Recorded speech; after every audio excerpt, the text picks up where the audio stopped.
नमस्कार मित्रांनो, स्वागत आहे तुमचं माझ्या या YouTube चॅनलवरती. ज्यामध्ये आज आपण बघणार आहोत की बी-सी-एसची इंग्लिश जी असते ती खूप अवघड असते का?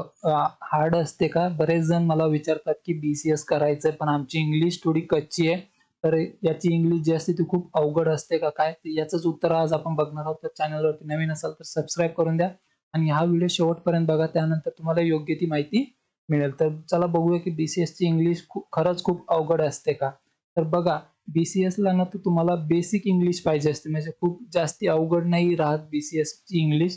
त्यामुळे त्याचं तुम्ही टेन्शन नका घेऊ आणि एकदा का तुम्ही तिथे गेला ना, तुम्हाला तिथलं एकदा एन्व्हायर्नमेंट कळालं तर तुम्हाला ऑटोमॅटिक इंग्लिश पण जमायला लागेल. तुम्ही थोडासा प्रयत्न करा.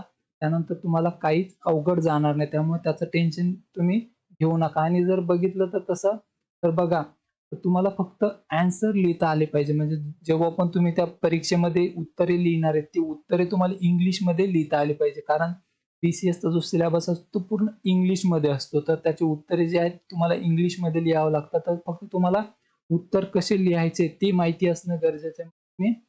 तुम्हाला जर बोलता नाही आले इंग्लिश तर तरी पण तुम्हाला काही प्रॉब्लेम तिथे येणार नाही.